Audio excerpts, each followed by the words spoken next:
Buenos días, mi nombre es Isabel Risa y os doy la bienvenida a la bibliotecaria de Miskatonic.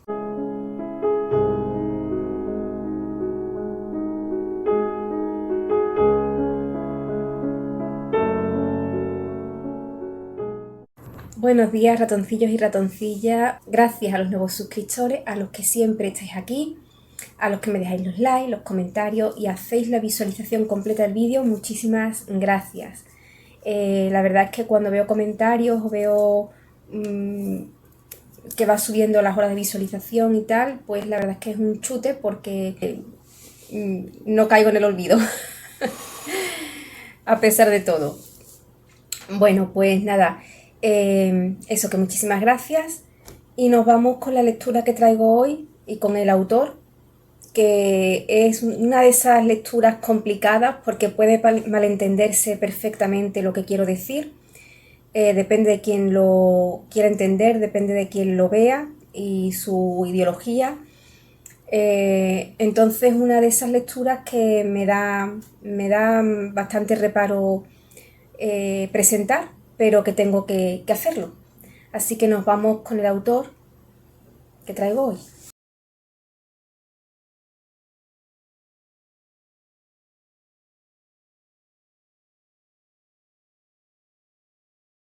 Pues no traigo ni más ni menos que a Hernán Cortés, que nació en Medellín, en Badajoz, en 1485.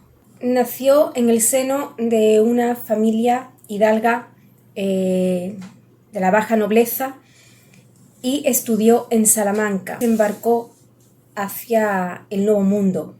Decidió probar fortuna allí. Generalmente, ya lo sabréis si habéis estudiado un poquito de historia, los que se iban allí, aquí eran de la baja nobleza, es decir, casi rozando el pueblo llano, y no y también del pueblo llano y gente muy pobre que intentaba forjarse fortuna allí, porque aquí se estaban muriendo de hambre.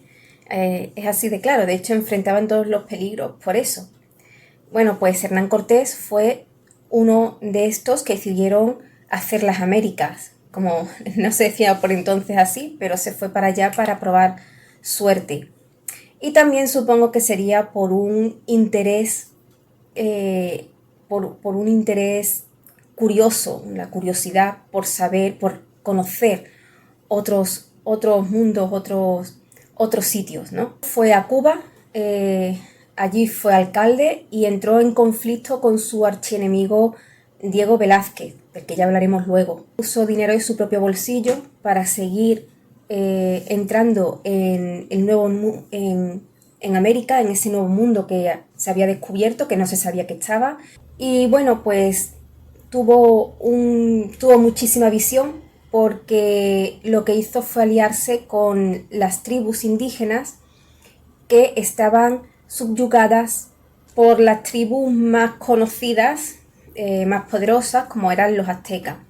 Y es por eso por lo que los españoles, en este caso, pues consiguieron seguir entrando en América y seguir descubriéndola o seguir examinándola, inspeccionándola, reconociendo el terreno.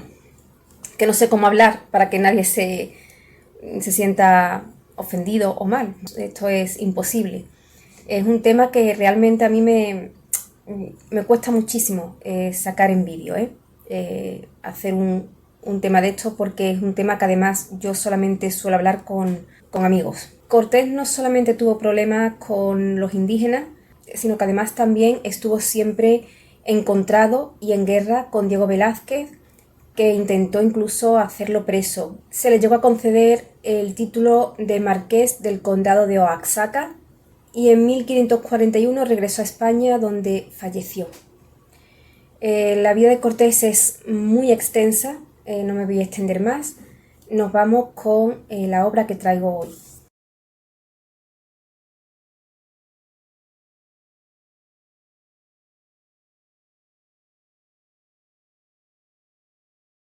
Bueno, pues hoy traigo las cartas de relación de Hernán Cortés, que trata, pues son 5 cartas, Una de ellas se perdió, con lo cual solamente hay 4. Y lo que son cartas que escribió Hernán Cortés al rey de España y de Alemania en ese momento, Carlos V de Alemania, primero de España, que siempre se dice Carlos V, porque siempre se dice primero ante Carlos V que Carlos I. De hecho, aquí en Sevilla hay una avenida que se llama Carlos V, no Carlos I. Solamente es porque en Alemania era emperador, aquí era rey, el título de emperador es mayor que el del rey, entonces siempre se le reconoce por el título mayor, ¿de acuerdo? Pero es la misma persona, Carlos V de Alemania, primero de España. De España por parte de padre, por parte de madre, Juana la Loca, y por parte de padre de Alemania. Su padre fue Felipe el Hermoso. Bueno, pues que por cierto lo de Felipe el Hermoso es una mala traducción. No significa no significa hermoso en francés solamente, también significa de una buena pose sin tener por qué ser hermoso, ¿de acuerdo? Bueno, pues como diga, que me voy ya por los cerros de Úbeda. Como iba diciendo, son las cartas que escribió Cortés, una de ellas se perdió, la primera, a Carlos V, explicándole pues todo lo que le ocurría durante esas exploraciones que hizo en el Nuevo Mundo.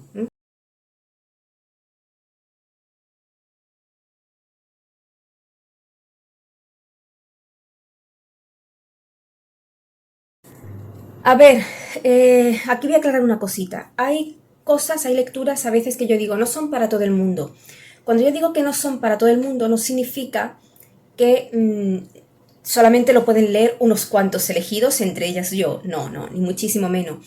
Cuando digo que no son para todo el mundo es porque, pues según los gustos de cada persona, les va a resultar más pesado o menos pesado. A mí me encanta la historia, me gustan los documentos históricos. Entonces, a quien solamente le guste la novela histórica, pues esto, por ejemplo, esta lectura o la que hice de la Inquisición, a lo mejor se le hace muy pesada.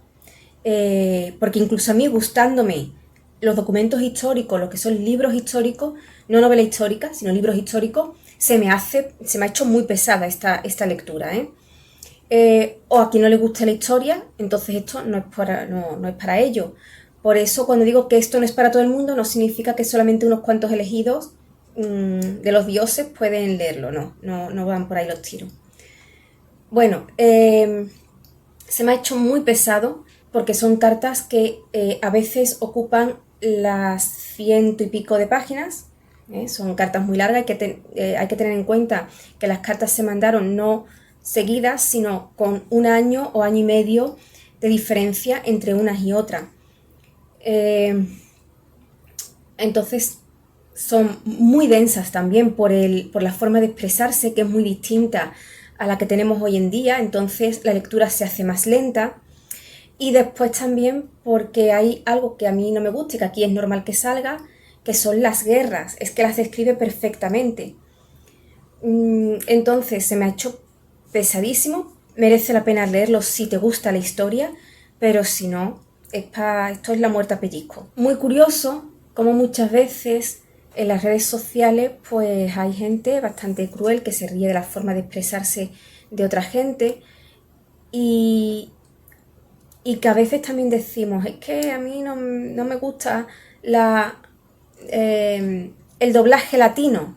Yo digo que muchas veces, lo pienso mucho, me encantaría saber cómo se hablaba antiguamente el acento que se tenía aquí en España, porque seguramente no sería el mismo que tenemos ahora, igual que no es la misma la forma de expresarse. Me encantaría saber qué acento tenemos, porque yo seguramente estaré equivocada, tengo la seguridad de que los latinos han mantenido su forma de hablar original que de los indígenas, de los primeros americanos que vivieron allí antes de que llegara el europeo, y también mezclado con ese acento que se tenía aquí en España, que ya digo, soy incultísima en esto, pero no creo que el acento, igual que la forma de explicarse, de expresarse, como he dicho antes, sea la misma que la que tenemos hoy en día. Una cosa que me ha asombrado, por ejemplo, la palabra puentes, que la utiliza Hernán Cortés tanto en femenino como en masculino. De hecho, casi siempre se dirige a los puentes, que aquí es masculino, como a las puentes. Y habla de los puentes en femenino. Y eso, por ejemplo, a mí me estallaba la cabeza.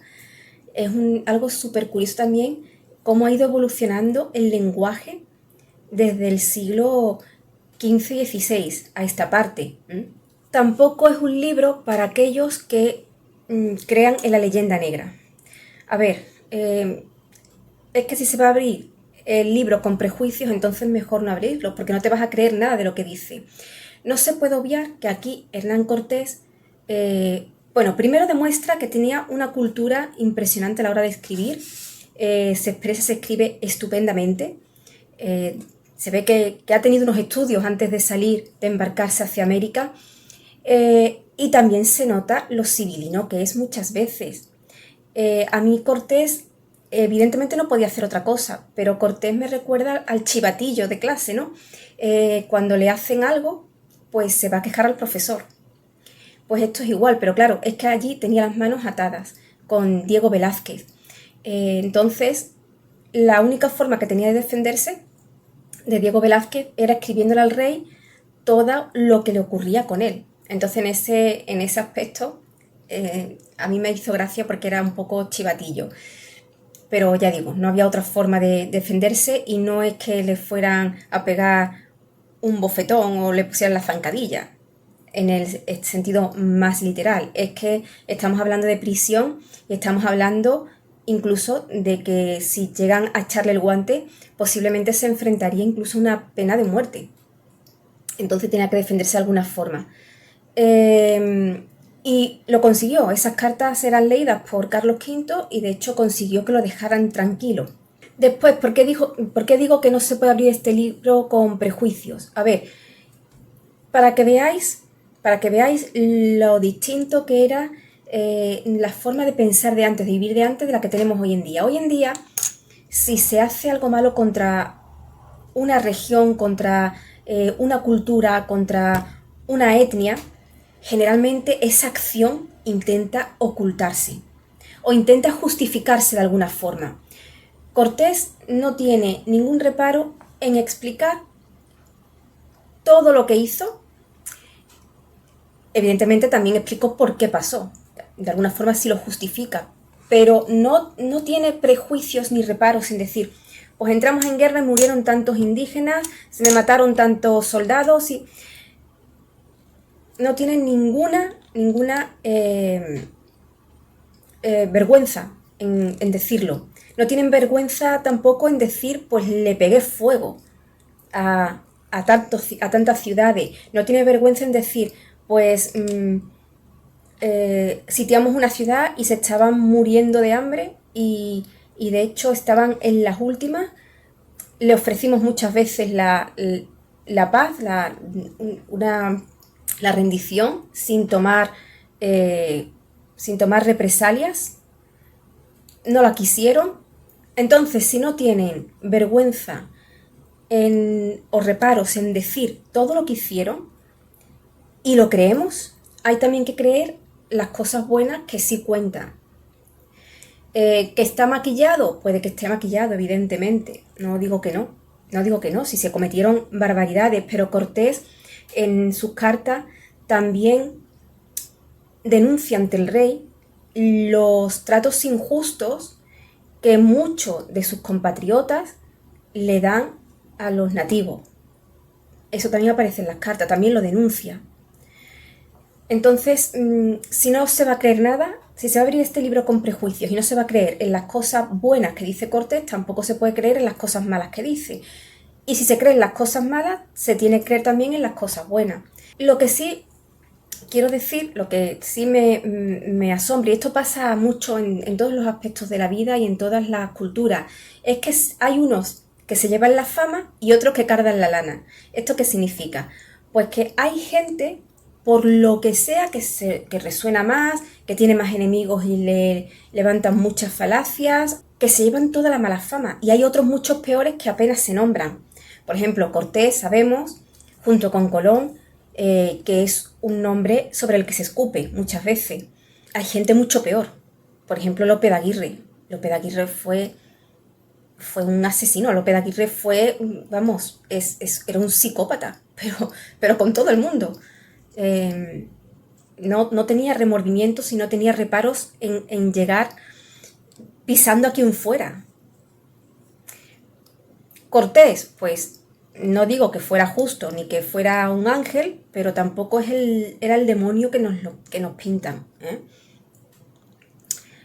En la época, situándonos siempre en la época donde la vida humana, tanto en América como en España, no tenía el valor que tiene hoy en día y las moralidades eran totalmente distintas, ¿de acuerdo?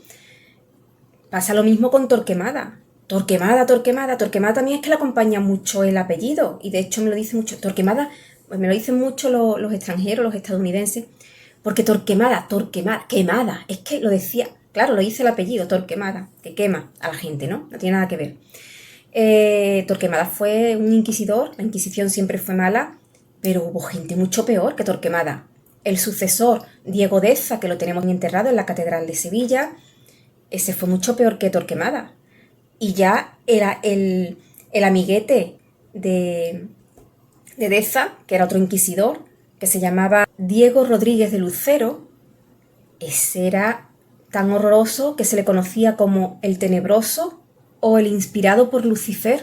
No es que Torquemada fuera un angelito ni muchísimo menos, pero es que a su lado, pues casi que lo era, ¿eh? Esos sí que fueron... Entonces siempre hay gente que se lleva mucho la fama, pero hay gente incluso peores que ellos.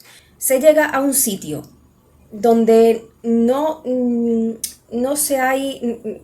Las culturas son totalmente distintas, donde no se entiende el idioma, donde no saben cómo van a recibirte, ¿no? Pues lo más normal es que pase lo que pasó. Y no las tengo todas conmigo, que si encontráramos vida en el espacio no ocurría lo mismo. Bien contra las nuevas tribus o las nuevas razas que encontráramos, o bien seríamos nosotros los que llevaríamos las de perder. Pero el choque cultural iba a ser exactamente igual que en aquella época. Estoy casi segura, porque el ser humano desde luego no ha aprendido nada. Con todo esto, cuando digo que era normal, no estoy justificándolo en absoluto. Estoy hablando desde el punto de vista, desde la forma de ver la vida de aquel entonces. No estoy justificando tampoco lo que pasó en América, que se cometieron barbaridades, se cometieron. Pero también tengo que decir una cosa, que España tiene muchísima leyenda negra detrás, también. No se sostiene la leyenda negra y nos la hemos creído. Y el problema es que hay muchos españoles que se la siguen creyendo. Hoy en día se hacen cosas igual de malas, lo que pasa es que las cadenas son invisibles, pero se hacen cosas exactamente igual de malas con la comida, con la ropa, con la tecnología. Tenemos esclavos también trabajando para nosotros. Lo que pasa es que es muy fácil no querer abrir los ojos.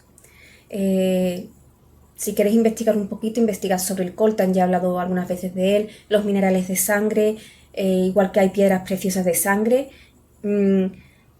la ropa, de dónde la traen, cómo se hace, en sitios donde la mano de obra es esclava, pues todo eso no lo tenemos en cuenta y estamos usándolas. Tenemos esclavos trabajando para nosotros.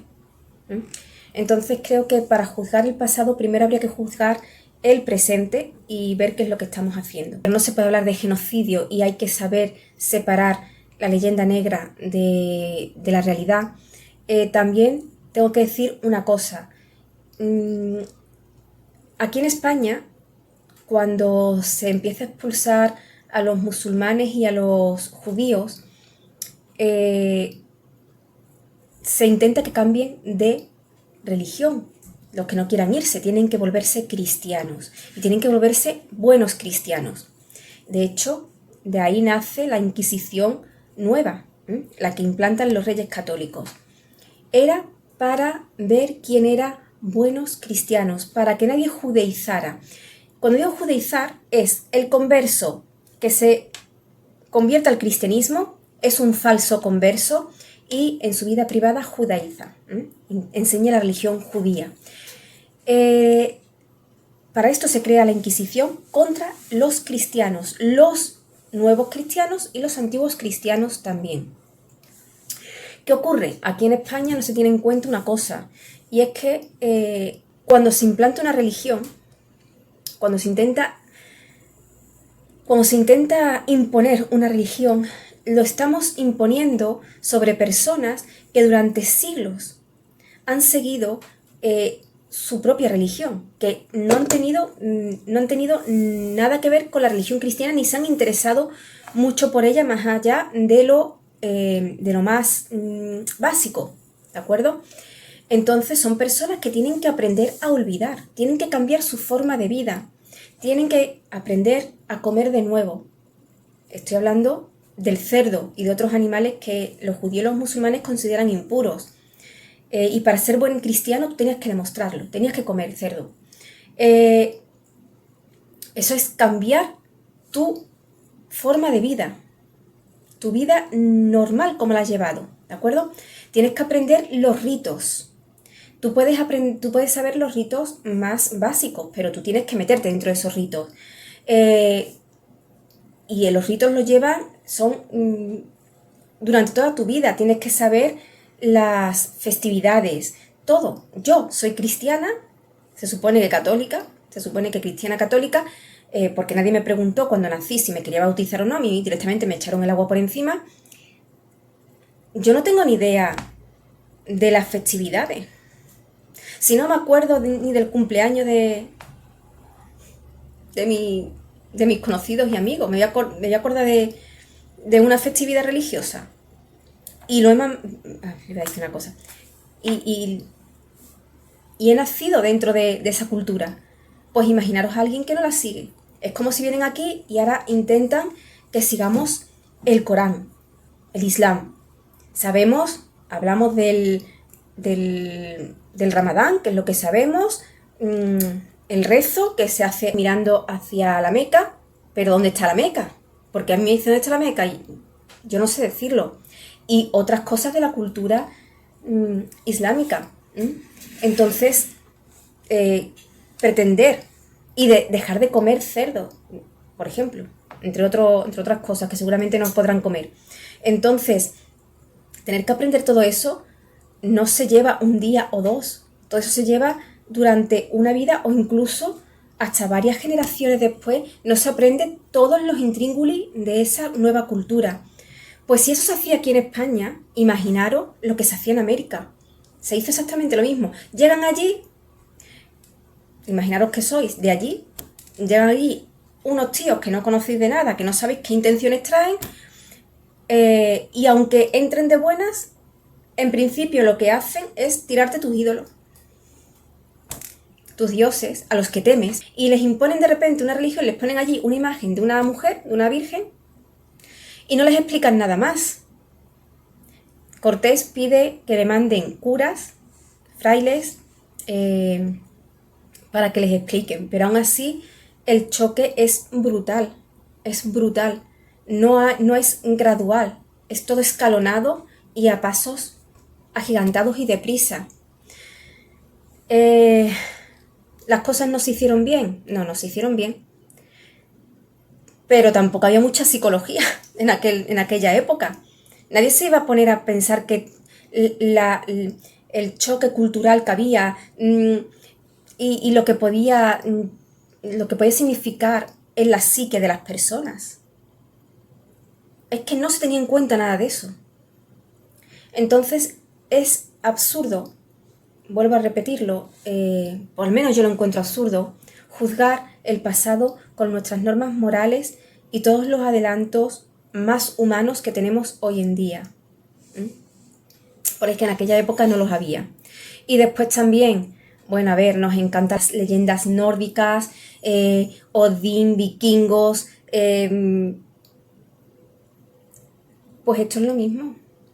Es lo mismo, lo que pasa es que ahora mismo hay un movimiento para ocultar otras cosas en América, según mi punto de vista, que lo que están haciendo es desviando la atención de cosas importantes para centrarla en lo que pasó hace 500 años, para desviar la atención de cosas más importantes que están pasando hoy en día allí, de México, de donde sea, de Latinoamérica, incluso de aquí, de España también. También nos hacen descentrar la atención de cosas que están pasando más graves para centrarlas en otras cosas que no son importantes, pero lo están consiguiendo. Están desviando la atención de cosas importantes, los políticos. Pero si realmente te gustan los hechos bélicos, es que esto se tenga, la mentalidad que se tenga, fue un hecho bélico. Cortés alaba aquí la valentía del enemigo. Pero es que es lo que se esperaba y es lo que tenía que pasar. El español o el europeo llega y lo que quiere es conquistar, conquistar, conquistar y sacar la mayor ganancia posible. Y ahí fueron mucho peores el resto de Europa que España. Y el nativo tenía que resistir y hacerle la guerra. Y Cortés jamás demuestra desprecio por el nativo, al contrario, aquí lo deja muy bien reflejado. Los trata de valientes y los trata de héroes, les reconoce el valor. Hoy en día de esto hay poquito. El enemigo es el enemigo y solemos intentar despreciarlo. Y bueno, por último, Moctezuma, que a mí sigo sin entender a Moctezuma. No lo entiendo. No llego, me gustaría, pero es que no llego. Moctezuma intenta que Cortés no siga avanzando y le dice que su tierra es muy pobre, que es muy pobre, que es muy... Pero le manda oro para que no siga avanzando. Si tú dices que tú eres muy pobre y que no merece la pena que llegues allí, no mandas oro. Entonces hay algo a mí que ahí no me cuadra. Después Cortés también alaba las ciudades que va encontrando. Hay villas que son muy pobres, que tienen chozas, pero después Cortés jamás despreció en ningún momento la cultura que encontró. Había cosas que no le gustaban, pero jamás las despreció. En sus cartas llega a decir que hay ciudades que superan en belleza a Sevilla o incluso a Venecia. Y también se ve mucho cómo marca a Cortés algunas cosas que pasan. Por ejemplo, yo estoy segura que Cortés hubo algo que jamás olvidó en su vida y es la muerte de un soldado que tenía justo enfrente de él cuando le atraviesa la flecha la garganta, una flecha atraviesa la garganta, y dice que la fuerza de la flecha es tan grande que el cuerpo entero rota. Eso creo que es una de las cosas que estoy segura que a Cortés se le quedó grabada. Hay actos muy heroicos, como es ese soldado que pierde la vida por llevarle a Cortés un caballo y que Cortés pudiera salvar la suya. Actos muy heroicos como los de la ciudad de Tlaxcaltecal, que estaban sitiados y se estaban muriendo de hambre y tuvieron el orgullo de, cuando los españoles se acercaron, decirle os vais a morir de hambre, y decirles con todos los higadillos, decirle nos sobra la comida, y tirar a los españoles tortas de pan cuando se estaban muriendo de hambre. Son actos realmente heroicos, como pudo haber sido aquí en España, por ejemplo, con la lucha contra Roma, las hazañas de Viriato, por ejemplo. Cuauhtémoc lleva esa lucha hasta límites imposibles para el ser humano. Es que son inconcebibles y solo se rinde cuando ya no le queda más remedio, cuando ya no tiene nada que perder, porque ya lo ha perdido todo. Entonces son actos que realmente son heroicos. Después te da también datos sobre la lucha, las estrategias que hacían, como por ejemplo las calles para que los caballos, que le tenían muchísimo miedo a los caballos, para que los caballos no pudieran avanzar. Los indígenas lo que hacían era llenar las calles de grandes piedras para que los caballos no pudieran avanzar por ellas. Te dan muchísimas estrategias de guerra. Y también te enseña el horror que sienten los españoles cuando llegan allí y ven que se hace el canibalismo. Llegan a encontrarse en un morral que pierden los indígenas en la huida en restos de un niño asado. Entonces es que las culturas eran tan distintas que era imposible llegar a un entendimiento, y aún así hubo matrimonios interraciales. ¿Que habría violaciones? Las habría, por supuesto que sí, por supuesto, nadie está intentando limpiar nada, pero que hubo matrimonios interraciales, los hubo. Que no se puede hablar de... no se puede creer en la leyenda negra. Bueno, es una lectura muy intensa y la verdad es que me ha costado trabajo, ¿eh? No es un tema agradable, pero quería que supierais que existen las cartas de relación escritas de puño y letra de Hernán Cortés, por si no conocíais la obra y estáis interesados en leerla.